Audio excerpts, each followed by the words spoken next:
Good afternoon, everyone. Thank you for braving the heat. I'm here proud to be Nevada's most progressive candidate for Assembly. I say that because I hope someone will challenge me at that title. I'm here to speak up for women's rights. I'm proud to pledge that I will work to ratify the ERA. I'm proud to be endorsed by Planned Parenthood. I'm also here to talk to you about the canaries in the mine. Those are our teachers, our sisters who work in public education.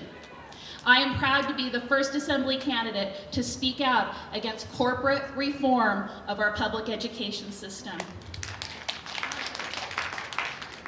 That along the way, as I'm running as the only Democrat in my district, I will be on the November ballot, my party tells me, step back from Common Core, step back from talking about the corporations that want to take over our schools. I can't step back from that because I was a poor child. My mother was 16 when I was born. I would not have been one of those children cherry-picked to go to a charter school. I was a kid who was hyperactive and gifted. I would not be a good profit center for a charter school corporation. That my own mother has worked as a teacher, that I know many teachers in our community. It is just wrong that we make teachers the scapegoats for all of the problems of poverty. That we starve our schools and then we look at parents and we blame them for why their children don't perform better. We starve our schools and then we find money to give to corporations. We always have money for corporations, but we don't have them for our neighborhood schools. I'm fighting this because I don't want to tell my grandchildren what it used to be like to go to a school in their neighborhood. I'm fighting this fight because I wouldn't be here involved in the civil discourse if I had attended a school that was owned by a corporation that gets to keep closed books and discriminate. I would not be here learning and speaking up in civil discourse if I didn't have a public school that had to answer to elected officials. I wouldn't be here if it weren't for public education, and that is what I fight for. And no matter how often they tell me to stop, I can't. We have lobbyists with a whole lot of money in this town. We have campaign financial reports published on May 22nd, and you damn well better look and see who's taking the money from students first. Because nothing happened in Nevada for education until the lobbyists opened their checkbooks, and they're taking us down the path. We have stopped building more public schools, but we have used our public money to build charter schools. And if you are a fiscal conservative who does not want to spend one more dime on education than you need to, listen up right now. Because what's going to happen is as soon as we don't have enough space in our public schools to reabsorb those kids in the charter schools, that's when they're going to double down and ask for more cash.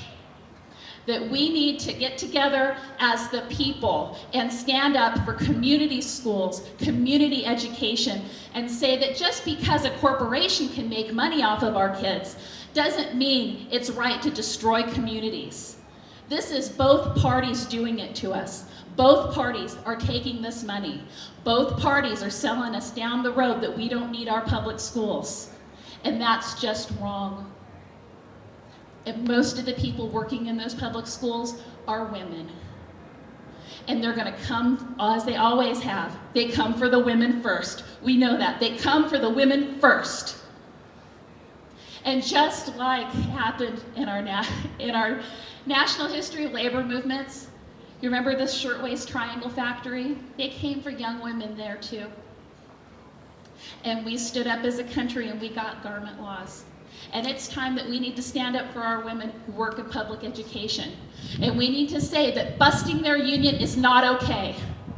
We need to say that taking money out of public education so that corporations can profit, that's not okay. I don't care if you have a D or an R next to your name. You are attacking other women, you are attacking children, and you are taking communities down a path where we don't have a single structure in the center of that community that everyone belongs to. We're not all the same religion in this country, but we all used to have the same school that we all went to.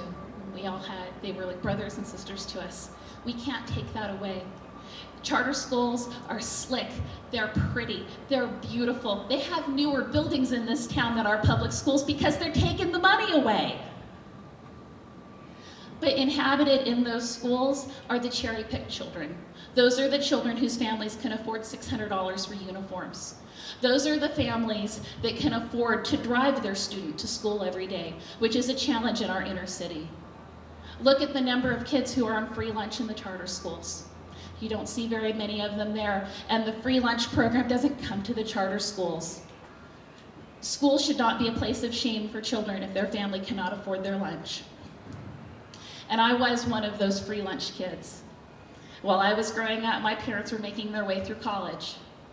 And I'm not going to forget that people ask me, why do you come dressed as some Republican housewife to these functions? That I've made my way through school.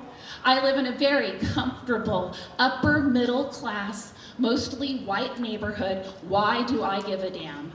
And the reason I give a damn is if it wasn't for public education and public opportunities, I wouldn't be here.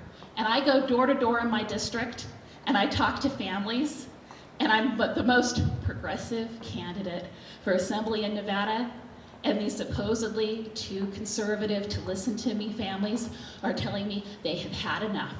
They want a higher minimum wage, they hate this Common Core crap, and they are ready to stand up. And I hope that everyone looks more at the content of my candidacy than the contents of my campaign bank account, because I'm here and I'm fighting and I'm not standing down, and I'm doing it for every public school in this country. Thank you.